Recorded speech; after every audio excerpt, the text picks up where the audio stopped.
Hey guys, Kev back again. Thought I would again shoot up another video again showing the reason I really like this style of modeling and also to give you guys a few more, insights with design gold because I'm moving forward. This is what I'm using. So I just like this style of modeling so much that this is the direction I'm going to stay now until I see something else that comes along that is just, significantly better. Um, but really, with the design gold tools, I can work straight in Rhino 8, and I'm comfortable. So let's show you. So here we go. Okay, so here I am, and look at this. This is what I'm doing. If you look up here in the corner, this is Rhino 8. Okay, so design gold. Here's my design gold tools. Over here, I have my auxiliary panel for my uh, for your layer colors and also your size dimensions when you're modeling. So boom, like everything is up and running, runs well in Rhino 8. It's already to go. Um, no waiting for, the next update and so on. So they've already got it running, and, that's pretty darn exciting. So let me just show you something real quick that I'm sure all of you have done and have had in modeling that and there's so many ways that you can go about doing this. You can quickly do this in sub D, which is what I've been doing. But let me just give you an example of something that I'm really liking a lot. So I'm selecting this tool here. This is the curve mirror on the y-axis. And what I'm doing is I'm just going to make this simple leaf pattern. And we've all made this probably a million times. Okay. And we're going to close that. And once you're in here, this is the other thing that's nice. You can always reactivate this tool and take advantage of this mirror feature. Okay. And we're going to change this up and things anyway. So something like that. And let me move this down here, kind of get it centered. And here's something that's kind of, pretty cool. Um, Let me go out here to perspective view. So now to turn this into some geometry that we can do something with, so we can put a curve up here and do lofts and sweeps, so on. But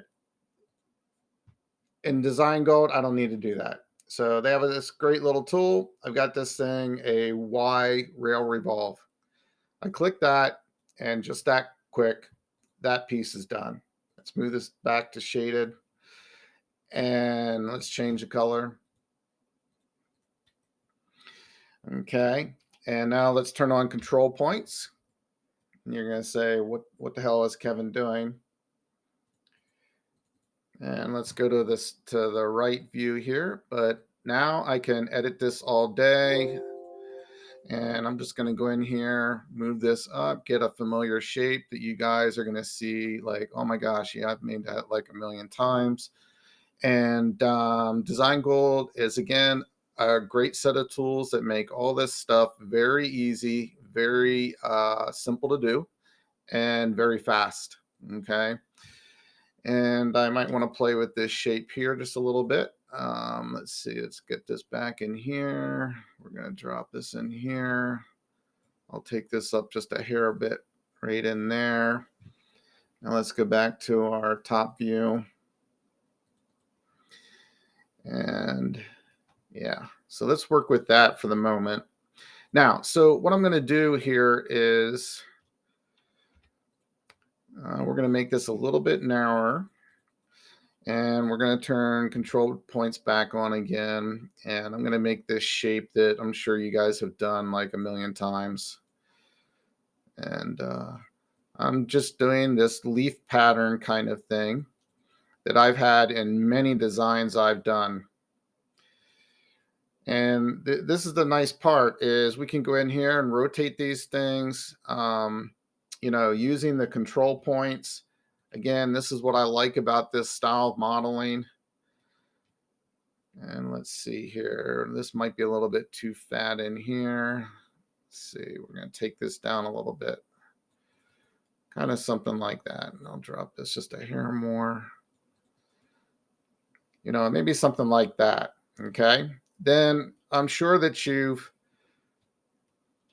so we'll just make that as piece number one. So I'm going to move this out here, make a copy. Let's take this one now. Let's do another version. Okay. So I'm going to turn on the control points again, and I'm going to grab these 3 points here. I have one more selected I didn't want there. And let's drop that down. We're going to take this one here. We're going to drop this down. Oh, wait a minute. Let's undo that. Control Z. Let's see here. Which one is it? Yeah, let's do this one. There we go. And I'm going to take these outside points now and bring these up. So again, I'm trying to get this nice little cupped center that you could sit here and do all kinds of things all day long. Control Z. There it is. Yep.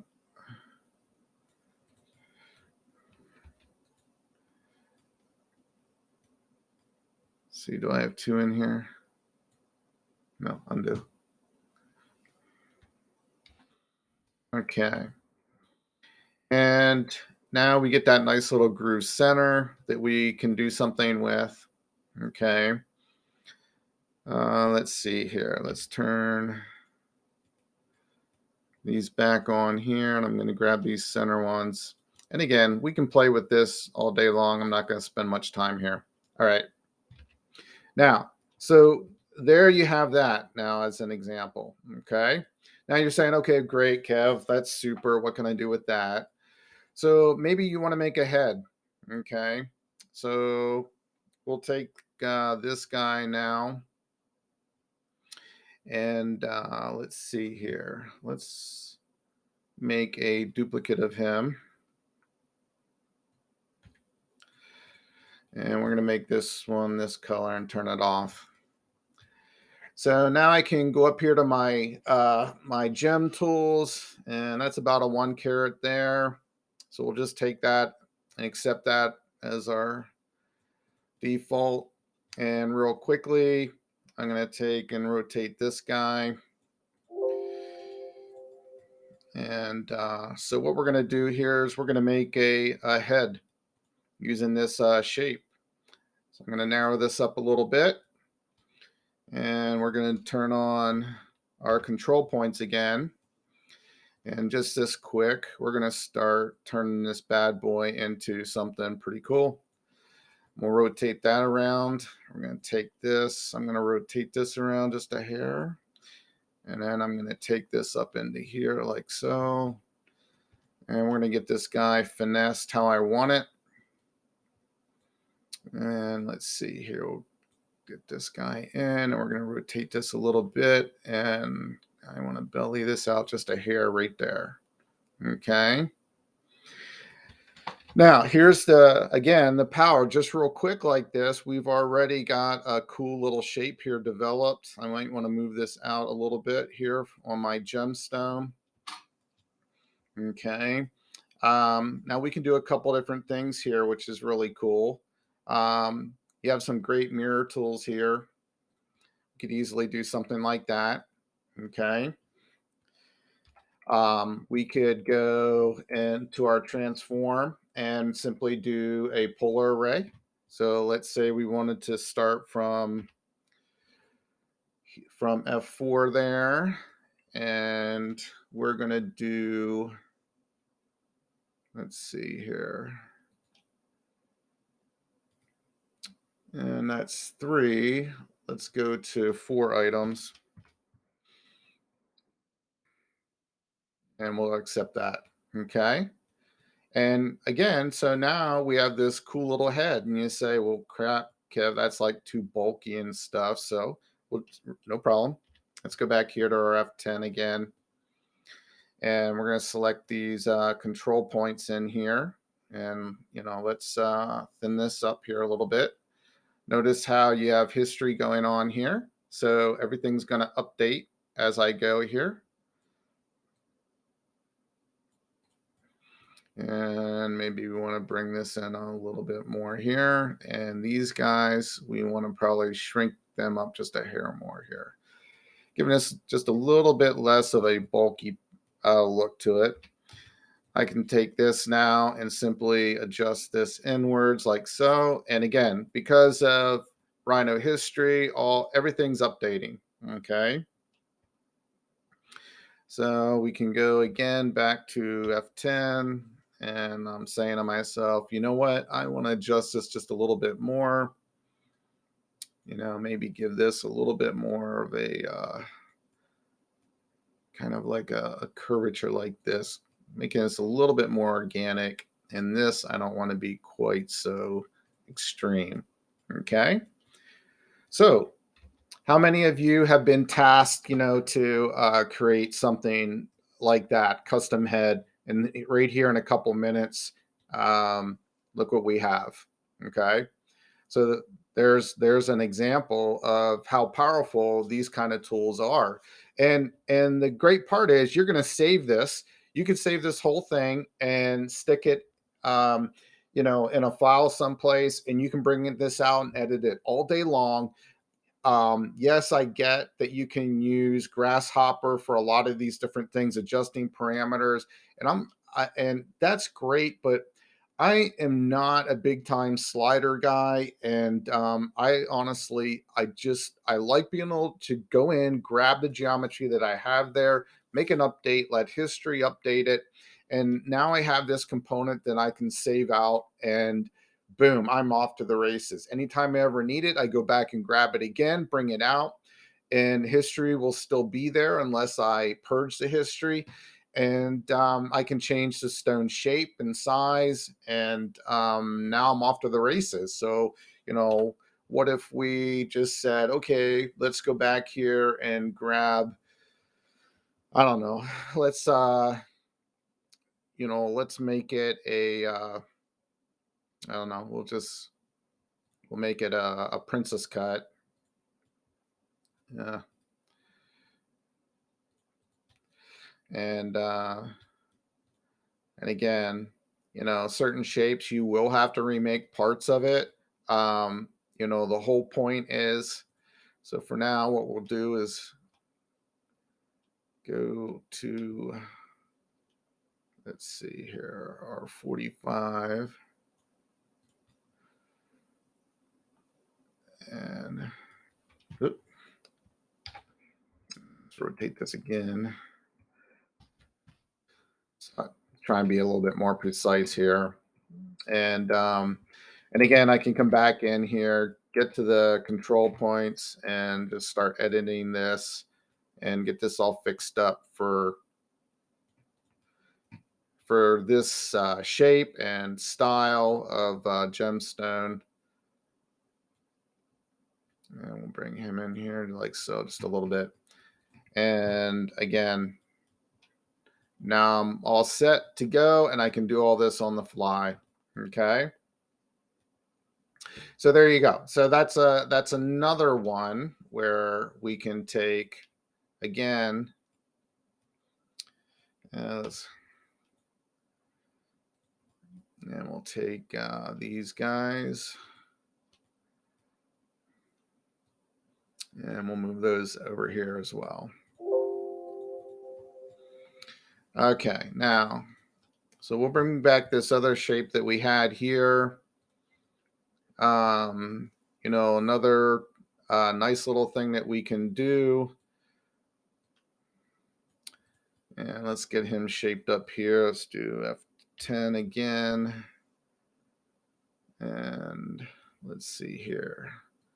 Bring this in here. Let's bring these guys in here. Let's rotate them a bit. And let's just thin this all up a little bit. Kind of something like this. Now we can go to our top down. And what if we just wanted to, we could easily rotate this. Let's see here. Where's our rotating rhino here? That's our arc tool. Here we go. From F4. Let's see, here's object. Let's go with F. All right, well, let's do this. As you can see, I haven't worked in Rhino 8 that much. We'll just do it real simple for the moment. And not see any problem jumping around with different versions of Rhino and different plugins. I'm like, my brain's going to be like, whoa, what? There's another simple way that we can do it. So we can edit this guy. History will keep up. And again, the mirror tools inside of here are really nice. And again, notice how it's mirroring. So it's mirroring side to side and front to back. Okay. So again, that gives us another version of a head.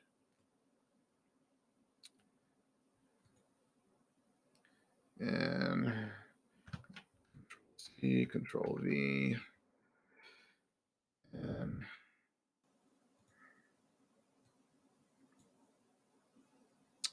oh, that's interesting. Yeah, that's, I'd have to actually select all of them, looks like, I think. If I go this way, I think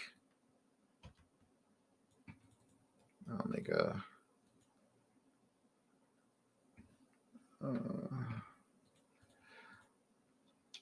and this way we can delete those. Okay.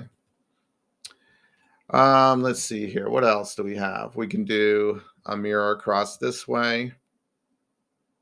And then you can rotate and copy that. Then let's see. Front to back mirror. And that gets us that same shape that we had. So there are a couple ways to go about that. So that shows you that you're doing a front to back and side to side mirror when you're using this quad. But anyways, so I just thought I'd step in here, show you this real quick. Again, design gold. I am actually loving a lot. I'm doing a lot of different stuff with it. I just started working in Rhino 8, the straight version. But the great part is with this small tool set, I've been able to do more than trying to struggle around with other things that we've done in the past. I love CCT tools, but like this is just so much simpler to me, and it gets me into doing the kind of things that I need to do, and I can do them quickly and on the fly.